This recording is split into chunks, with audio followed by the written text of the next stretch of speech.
Irmãos e irmãs, estamos meditando o Evangelho da Missa do Natal deste ano de 2020, um ano tão diferente, um ano tão especial para todos nós. O Evangelho proclamado é de Lucas 2, 1 a 14. É o Evangelho da Missa da Noite. Faz parte esta perícope do Evangelho da Infância, que tem como finalidade não tanto nos trazer informações da história, mas por meio de uma contextualização histórica, Lucas quer transmitir uma mensagem teológica bem construída e bem fundamentada. Não tem intenção, portanto, historiográfica, mas teológica. Os textos, eles pertencem a um gênero literário bastante conhecido no tempo do Novo Testamento, que era o gênero chamado Midrash Haggadah, que vem do termo do hebraico Haggadah, que significa contar. Isto é, Lucas nos oferece, portanto, um conto, uma narrativa edificante, narrativa parenética, para nos comunicar uma mensagem importante sobre os acontecimentos salvíficos que vão os evangelhos narrar. A perícope apresenta o nascimento de Jesus na cidade de Davi, que normalmente é identificada como Jerusalém, que era a capital de Davi. Mas aqui a cidade de Davi como Belém, Bethlehem, casa do pão, nos primeiros versículos. Depois, os últimos versículos apresentam o mistério do nascimento de Jesus, do Filho de Deus, sendo anunciado aos pastores da região por meio de um mensageiro celeste. O contexto histórico nos coloca dentro dessa frase de Lucas. Aconteceu naqueles dias que César Augusto publicou um decreto ordenando o recenseamento de toda a terra. É o título César Augusto que o Senado romano deu a Otaviano pela primeira vez para que o imperador fosse cultuado como Deus, culto divino. O poder sempre, tanto no Egito como nos outros povos da Mesopotâmia, tende a se divinizar para poder dominar e para poder explorar e para poder manter-se submetendo o povo para explorar e colher as taxas. Toda a terra, o recenseamento de toda a terra, significa um mundo habitado naquele tempo, no Mediterrâneo, ao redor do Mediterrâneo, o território do Império Romano. O recenseamento na Bíblia, porém, sempre foi porque Deus é o Senhor, o único Senhor. E no Natal, ao contrário, é Deus, é o divino que se faz um ser humano, e não para dominar, mas para libertar, para salvar, para nos trazer uma boa notícia aos seres humanos, para que alegrem-se e alegrem o seu coração com a salvação. Os recenseamentos, eles aconteciam na história da humanidade, aconteceram desde o 4º milênio antes de Cristo, tanto na Mesopotâmia como no Egito, mas sempre provocaram reações adversas do povo. Eram ordenados pelos reis, imperadores, faraós, em vista de poderem calcular, saber o poder do seu domínio, para saber se podiam fazer mais guerras e para cobrar as correspondentes taxas. O cadastramento da população, que contribuía com tributos na questão econômica, e também para um levantamento dos homens aptos para a guerra na política. No judaísmo, sempre foi visto o recenseamento de modo negativo.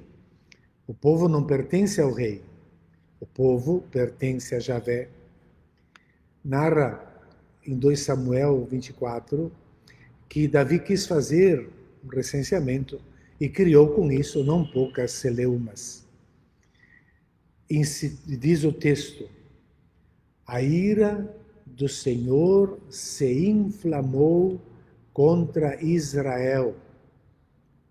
E Javé incitou Davi contra eles, dizendo: vai e faça o recenseamento de Israel e de Judá. No texto paralelo dessa passagem, trazido no livro das Crônicas, primeiro livro das Crônicas, 21, depois do exílio, esse texto, essa tentação do recenseamento não é mais colocada como uma inflamação da ira de Javé, mas é atribuída ao próprio Satanás. Há, porém, em relação ao recenseamento, no livro dos Números, e Números recebe esse nome exatamente porque começa com um grande recenseamento do povo no deserto, ordenado por Javé. Diz: fazei o recenseamento de toda a comunidade dos filhos de Israel, segundo os seus clãs e segundo as casas patriarcais, alistando os nomes de todos os homens, cabeça por cabeça. Isso foi na saída do Egito, no deserto. Por quê? Por que se perguntava? O rabino Rashi, grande rabino da Idade Média, responde: Javé contava continuamente o povo porque queria verificar se alguém se tinha perdido. Finalidade oposta. Depois do imperador, em ordem decrescente de importância, Lucas vai citando o governador da Síria, Quirino, sob cujo governo se encontrava a Palestina naquela época. José, que era da descendência de Davi, mas cuja dinastia não estava mais há vários séculos no governo, desde o exílio da Babilônia, uma dinastia falida, portanto. Mais abaixo na escala, Maria, uma mulher, uma jovem, e essa jovem estava grávida. E Maria deu à luz a um menino primogênito, uma criança, a última na escala descendente, na lista de importância para os valores do mundo daquela época, tanto que quando Jesus fez a multiplicação dos pães, das pessoas que comeram, nem contavam as mulheres e as crianças. Primogênito. Lucas dá essa informação porque ela é importante. Êxodo 13 diz que todo primogênito é consagrado ao Senhor. Todo primogênito pertence ao Senhor e deve ser sacrificado ao Senhor. No caso dos animais, e no caso dos seres humanos, deverá ser resgatado mediante o sacrifício substitutivo de um outro animal. Outro detalhe importante nessa narrativa da noite de Natal, que repete duas vezes, aparece duas vezes, ela o enfaixou e colocou-o na manjedoura, pois não havia lugar para eles na hospedaria. Qual a importância dessa informação comunicada pelo evangelista? Porque ele quer mostrar que o Filho de Deus nasceu igual a todo ser humano. Ele se tornou humano igual a todos nós. O evangelista baseia-se nesse texto em Sabedoria 7, quando o grande rei Salomão, símbolo perfeito da sabedoria, narra seu próprio nascimento igual ao de todos os seres humanos. Ele diz: eu também sou mortal, como todos os outros, descendente do primeiro ser que foi formado na terra.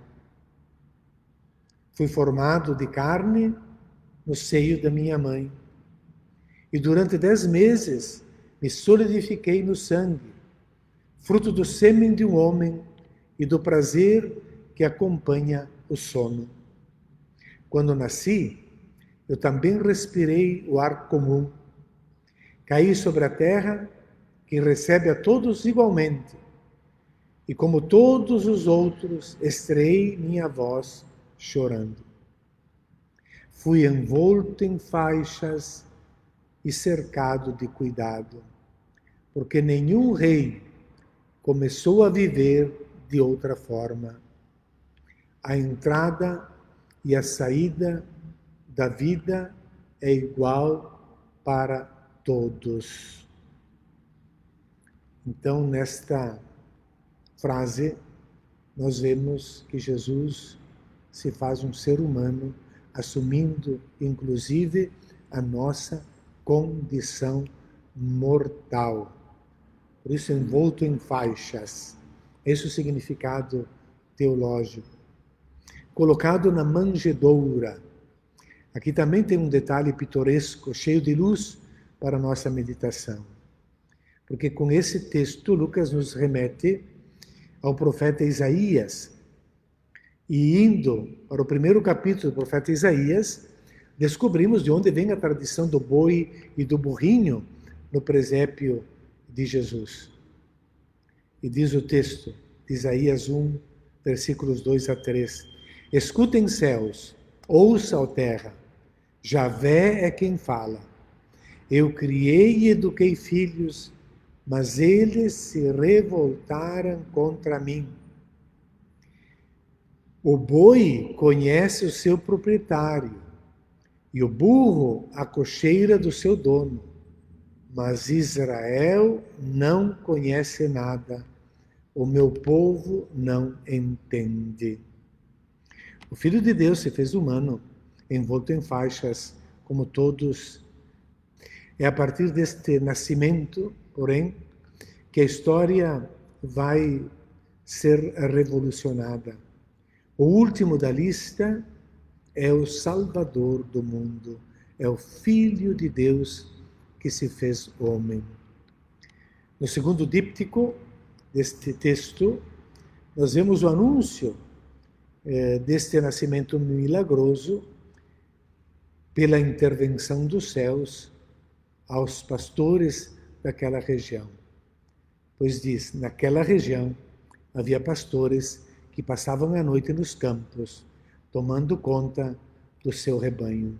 Um anjo do Senhor apareceu aos pastores. A glória do Senhor os envolveu em luz e eles ficaram com muito medo. Não podemos esquecer que os pastores daquela época não eram figuras bucólicas que vemos nos nossos presépios, ou pessoas gentis, cordiais, cuidadoras do rebanho. Eles eram pessoas odiadas, pois tidos como praticantes de constantes furtos.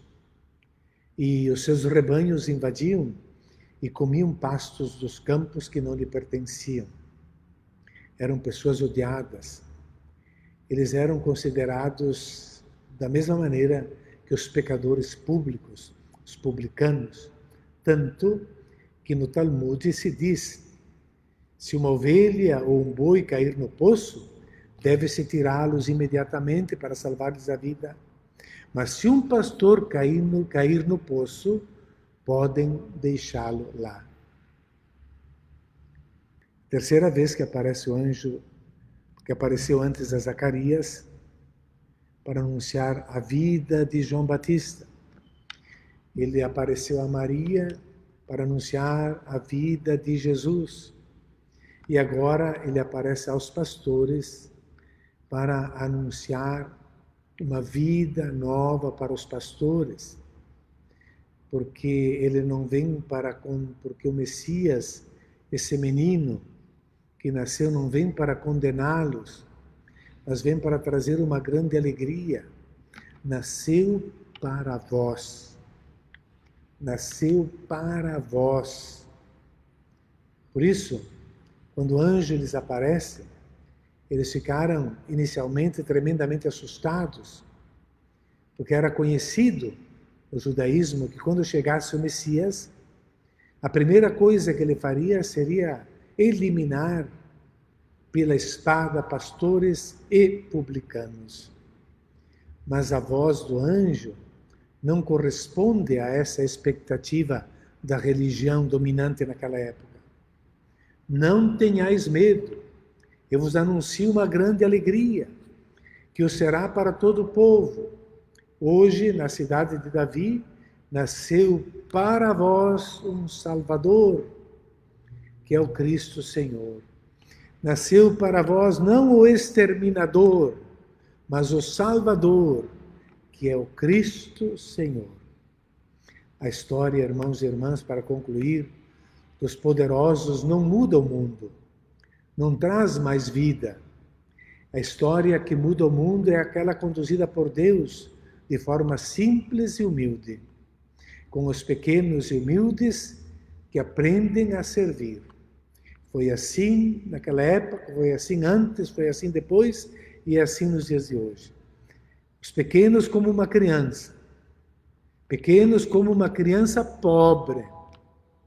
Assim vem o Salvador para trazer alegria e esperança. Cabe a nós, portanto, irmãos e irmãs, acolhê-lo. Cabe a nós, agora, cabe a cada um de nós pôr-se em caminho como os pastores, porque Deus quer ser amado. E Ele vem salvar-nos nessas vestes de alguém que precisa de colo, de cuidado. Não vem com uma espada na mão para derrubar os pecadores. Ele vem para anunciar a salvação, que começa pela misericórdia de Deus.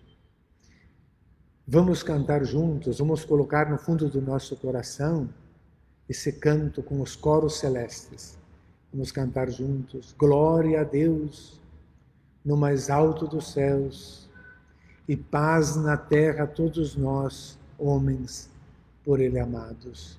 Olhemos para frente com os cuidados necessários, com a fragilidade de uma criança, mas com a confiança que vem deste menino pobre que nos traz a salvação. Feliz Natal a todos.